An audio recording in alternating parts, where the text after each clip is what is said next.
చందమామ రామాయణం 33వ భాగం. సింసుపా వృక్షం ఎక్కిన హనుమంతుడు అక్కడి నుంచి చుట్టుపక్కలన్నీ కలయజూశాడు. అశోకవనం దేవేంద్రుడి నందనవనం లాగుంది. దాని నిండా పూల చెట్లు, పళ్ల చెట్లు ఉన్నాయి. పక్షులు, మృగాలు ఉన్నాయి. అక్కడక్కడ దివ్యమైన భవనాలు, అరుగులు, తామరపూలు, కలువపూలు గల మడుగులు ఉన్నాయి. అన్నిటికన్నా అశోక వృక్షాలు జాస్తిగా ఉన్నాయి. కొద్ది దూరంలో ఒక ఎత్తైన తెల్లని మండపం ప్రకాశిస్తున్నది. అందులో 1000 స్తంభాలున్నాయి. దానిలో పగడాలతో తయారు చేసిన మెట్లు, బంగారు అరుగులు ఉన్నాయి. అది ఒక చైత్యం ఆకారంలో ఉన్నది. తర్వాత హనుమంతుడికి సీత కనిపించింది. ఆమె ధరించిన చీర మట్టి కొట్టుకుని ఉన్నది. ఆమె చుట్టూ రాక్షస స్త్రీలున్నారు. ఆమె బాగా కృశించి, నిట్టూర్పులు పుచ్చుతూ, దైన్యంతో కూడుకుని ఉన్నది. దేహ సంస్కారం లేక ఆమె శరీరం కూడా మట్టి కొట్టుకుని ఉన్నది. నగలు చాలా కొద్దిగా ఉన్నాయి. ఆమె జుట్టు ఒకే జడలాగా అట్టకట్టుకుపోయి తుంటిదాకా వేళ్లాడుతున్నది. ఈమె సీత అయి ఉండాలని హనుమంతుడు ఈ విధంగా వితర్కించుకున్నాడు. రావణాసురుడు ఎత్తుకుపోయేటప్పుడు ఆ స్త్రీలో తనకు సుగ్రీవాదులకు కనిపించిన పోలికలు ఈమెలో కొన్ని ఉన్నాయి. నిండు చంద్రుడి వంటి ముఖం, తీర్చినట్టుండే కనుబొమలు, నల్లని వెంట్రుకలు, అందమైన నడుము. సీత ఎంత కృశించి శోక సముద్రంలో మునిగి ఉన్నా ఈ లక్షణాలు దాగటం లేదు. ఇవిగాక రాముడు సీత గుర్తులు కొన్ని చెప్పాడు. అందుచేత హనుమంతుడు ఆమె సీతనని నిర్ణయించుకోవటానికి చాలా శ్రద్ధగా చూశాడు. రాముడు చెప్పిన ఆభరణాలలో కొన్నిటిని ధరించటం ఇష్టం లేక ఆమె చెట్టు కొమ్మలకు తగిలించింది. వాటిలో చెవులకు పెట్టుకునేవి, చేతులకు పెట్టుకునేవి ఉన్నాయి. అవి తీసివేసినట్టుగా సీత చెవులకు, చేతులకు గుర్తులు కానవస్తున్నాయి. అదీగాక సీత ఋష్యమూక పర్వతంపైన మూటగట్టి పడవేసిన ఆభరణాలలో ఇవి లేవు. అదీగాక సీత నగలను మూటగట్టిన పచ్చపట్టు వస్త్రము, ఆమె ఇప్పుడు కట్టుకున్న చీర ఒకటిగానే ఉన్నాయి. కాకపోతే చీర చాలా మాసి ఉన్నది. ఇవన్నీ ఆలోచించి హనుమంతుడు ఆమె సీత అని నిశ్చయించుకుని పరమానందం చెందాడు. మరుక్షణమే సీత స్థితి తలుచుకుని హనుమంతుడి గుండె నీరు అయిపోయింది. జనకుని కుమార్తె, దశరథుడి పెద్ద కోడలు, ఎన్నో సుఖాలు అనుభవించాల్సిన ఈ సీత కంటికి మంటికి ఏకధారగా ఏడుస్తూ శుష్కించి, ఈ భయంకర రాక్షస స్త్రీల మధ్య ఇలా కుమిలిపోవడమేమిటి? ఈ సీత కోసం రాముడు ఎందరు రాక్షసులను చంపాడు. ఈమె కోసమే కదా అతను వాలిని చంపి సుగ్రీవుడికి పట్టం కట్టాడు. ఈమె కోసమే కదా తాను సముద్రాన్ని లంఘించి లంకకు వచ్చాడు. ఈమె కోసం రాముడు 3 లోకాలు తలకిందులు చెయ్యమన్నా చేస్తాడు. పరాయి వాణ్ణైన నాకే ఈ సీతను చూసి ఇంత బాధ కలుగుతుంటే రాముడికింకా ఎంత దుఃఖం కలుగుతుండవచ్చు అనుకున్నాడు హనుమంతుడు సింసుపా వృక్షం కొమ్మల మీద కూర్చుని. రాత్రి చాలా భాగం గడిచింది. రాక్షస బ్రాహ్మణులు వేద పఠనం ప్రారంభించారు. రావణుడు వాటి ధ్వనికి మేలుకొని సీతను జ్ఞాపకం తెచ్చుకున్నాడు. వెంటనే అతను సమస్త ఆభరణాలు ధరించి వెలిగిపోతూ అశోకవనానికి బయలుదేరాడు. అతని వెంట 100 మంది స్త్రీలు వచ్చారు. వారిలో కొందరు బంగారు దీపస్తంభాలు, కొందరు చామరాలు, మరికొందరు విసనకర్రలు పట్టుకున్నారు. ఒకతే తన కుడి చేతిలో మణిమయమైన మద్యభాండం తీసుకున్నది. మరొకతే రావణుడి వెనుక నుంచి బంగారు కర్రగల తెల్ల గొడుగు పట్టింది. వారందరూ అశోకవన ద్వారం దగ్గరికి వచ్చేసరికి చెట్టుమీద ఆకుల చాటున ఉన్న హనుమంతుడు వారిని చూశాడు. రావణుడిని ఇంకా బాగా చూడటానికి హనుమంతుడు కింది కొమ్మ మీదికి దిగాడు. రావణుడు ఇంకా అంత దూరంలో ఉండగానే సీత భయంతో వణికిపోయింది. ఆమె ముడుచుకుని కూర్చుని ఏడవసాగింది. కటిక నేలమీద కూర్చుని, భయపడి ఏడుస్తూ దుమ్ముకొట్టుకుని ఉన్న సీతతో రావణుడు ఇలా అన్నాడు. నన్ను చూసి ఎందుకు భయపడతావు సీతా? ఇక్కడ నీకు హాని చేసే వారెవరూ లేరు. నేనా నీ మీది మోహంతో తప్పించిపోతున్నాను. కాని నీకు నామీద కొంచెం కూడా ప్రేమ లేదు. ఎందుకిలా శోకిస్తావు? నన్ను నమ్ము, స్నేహ బుద్ధితో చూడు. తల దువ్వుకోక, మురికి బట్ట కట్టుకుని, అర్థం లేని ఉపవాసాలు చేయటం నీకెంత మాత్రమూ తగదు. కారిపోయిన నీటిలాగా పోయిన యౌవనం తిరిగిరాదు. భోగాలు అనుభవించు. నీవంటి అందగత్తె సృష్టిలో లేదు. నన్ను చేపడితే నిన్ను అగ్రమహిషిని చేస్తాను. ప్రపంచమంతా జయించి నీ తండ్రి జనకుడికి కానుకగా ఇస్తాను. అదృష్టహీనుడై రాజ్యం పోగొట్టుకుని అడవులలో అలమటించే రాముడు ఇంకా బతికి ఉంటాడా అని నా సందేహం.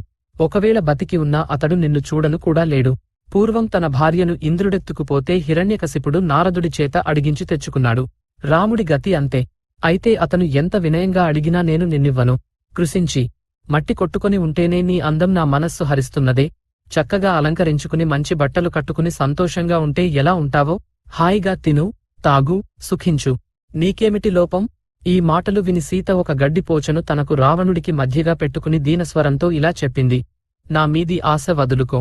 పాపిష్టివాడికి మోక్షం ఎంత దుర్లభమో, నీకు నేను అంతే. నేనింకొకడి భార్యను, పతివ్రతను. నీ భార్యలను ఇతరులు కోరితే నీకెలా ఉంటుందో ఆలోచించుకో. నీకు బుద్ధి చెప్పే వారెవరూ లేరో, లేక చెప్పినా నీవు వినవో. కాని నీవు చేసిన పని నీకు, నీ రాజ్యానికి, రాక్షస కులానికి చేటు కలిగించేది. నాకు కావలసింది నీ అంతఃపుర స్త్రీలపై పెత్తనము కాదు, డబ్బు కాదు, ఇంకేది కాదు, నా భర్త వెంట ఉండటం. 4 కాలాలపాటు సుఖంగా ఉండాలంటే నన్ను రాముడి దగ్గర చేర్చు, రాముడితో స్నేహం చేసుకో. శరణన్న వారిని రాముడు క్షమించగలడు. లేదా రామలక్ష్మణుల మూలంగా నీకు సర్వనాశనం తప్పదు. నీవు పిరికి పందవు. రాముడు జనస్థానంలో ఉన్న రాక్షసులనందరినీ చంపేయటం చూసి భయపడి రామలక్ష్మణులిద్దరూ బయటికి వెళ్లి ఉండగా నన్ను దొంగిలించి తెచ్చావు. వారి గాలి ఏ మాత్రం సోకినా పులుల వాసన తగిలిన కుక్కలాగా నీవు పారిపోయి ఉందువు. అటువంటి రామలక్ష్మణులతో యుద్ధం పెట్టుకోకు. సీత ఆడిన ఈ పరుష వచనాలకు రావణుడు మండిపడి, నీవు అన్న ఈ మాటలలో ప్రతి ఒక్క మాటకు నిన్ను చంపవచ్చును. కాని నీ మీది మోహం చేత నా పని చెయ్యలేకుండా ఉన్నాను. నేను చెప్పిన గడువింకా 2 మాసాలున్నది. ఈ లోపల నా భార్యవు కావటానికి సమ్మతించవో నిన్ను ఉదయం ఫలహారం కింద వండించుకు తింటాను అన్నాడు. అతను సీత వెంట ఉన్న రాక్షస స్త్రీలతో, మీరు నయానో భయానో ఈ సీత మనస్సు నా మీదికి మళ్లేటట్టు చేయండి. ఆమెకిష్టం లేని పనులు చేయటానికి కూడా ఇప్పుడనుజ్ఞ ఇస్తున్నాను అన్నాడు. రావణుడి వెంట ఉన్న భార్యలలో దేవ గంధర్వ స్త్రీలు సీతను చూసి జాలిపడి తమ సానుభూతిని ఆమెకు సంజ్ఞల ద్వారా తెలియజేశారు. రావణుడి కడగొట్టు భార్య అయిన ధాన్యమాలిని రావణుణ్ణి కౌగిలించుకుని, ఈమెకు నీపై ఇష్టం లేదు, ఆమె పైన ఎందుకు లేనిపోని ఆశ పెట్టుకుంటావు? ఆమెకు సుఖపడే గీత లేదు, అందుకే నిన్ను వరించడం లేదు అన్నది. రావణుడు చిరునవ్వు నవ్వి స్త్రీలతో సహా తన ఇంటికి తిరిగి వెళ్లాడు. అతను వెళ్లిపోగానే రాక్షస స్త్రీలు సీతను మాటలతో హింసించారు, ఆయుధాలతో బెదిరించారు.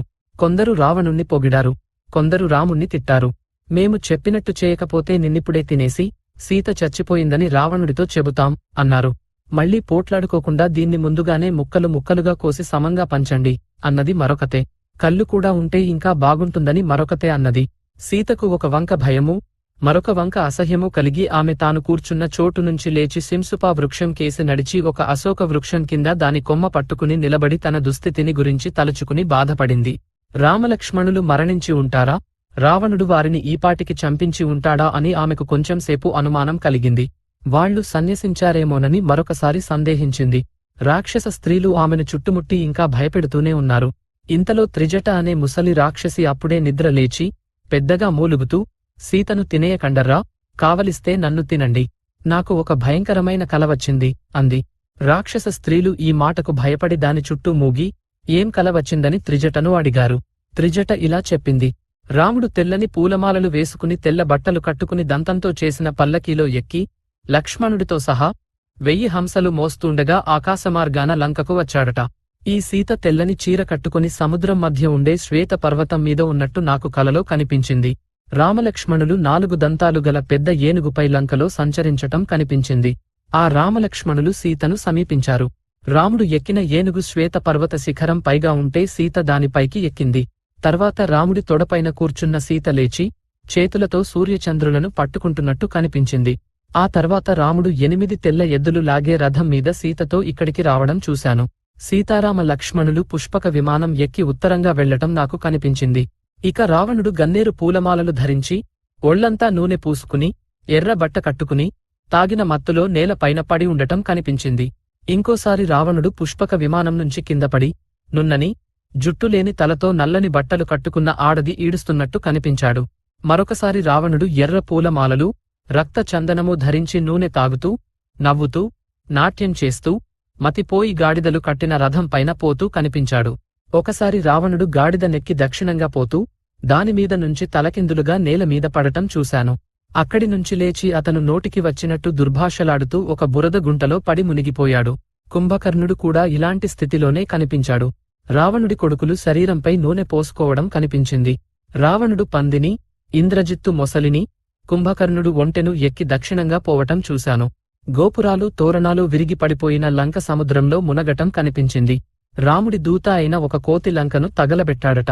అందుచేత మీ అఘాయిత్యం చాలించి సీతతో మంచిగా ఉండండి. లంకకు చేటు రానున్నది. చందమామ రామాయణం 33వ భాగం సంపూర్ణం. ప్రస్తుతానికి స్వస్తి.